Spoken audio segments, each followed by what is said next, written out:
I do not like plain realism. Like, what's the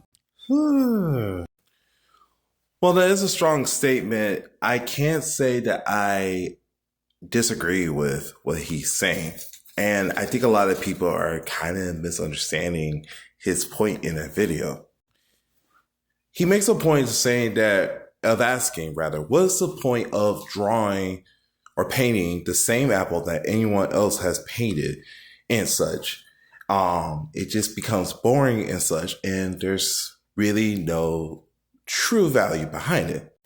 By value in this, it's more or less about the profit behind it. What's the point of doing it that way? But I will say there is a point in your learning. So one of the things that I always talk to my students or ask them is, is tracing wrong, for instance? And everybody has their opinions on tracing. But I think all of us come into an agreement that if you trace something that's already been done and you try to take credit for it, it's essentially wrong.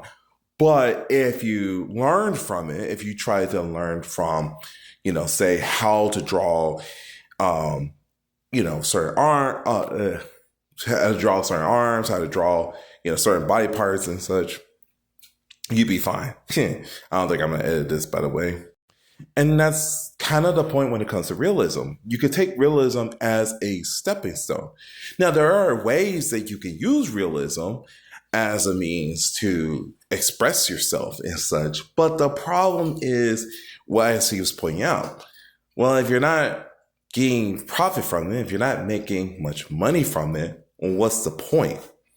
But one of the things he does say, which it took a long time, by the way, for me to make this one, but because of, memory issues and blah, blah, blah. But thank God I got a new phone. Yay.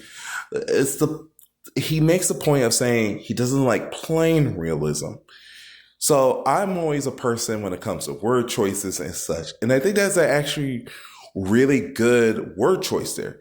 It's one thing to say plain realism, like say drawing an apple. Well, okay, that's just plain.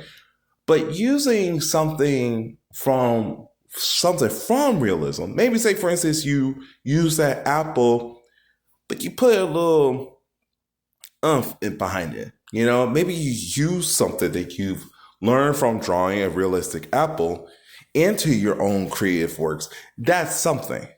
So it's almost like, for instance, I had a student once who she wanted to draw armor. Well, one of the things was, or paint armor. So one of the things I told her was look up, armor pieces and such and really study, how to shine and such. And it really turned out well.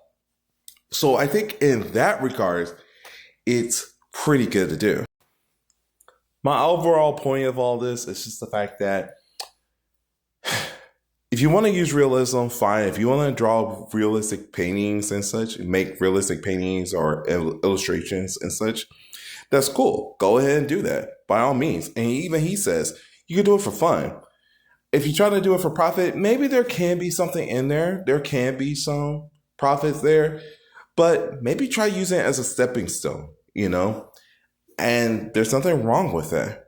So, but overall, do whatever you want to do when it comes to painting, but don't hate on the guy just because he doesn't like a certain technique and such. That's just kind of lame. Anyways, take care.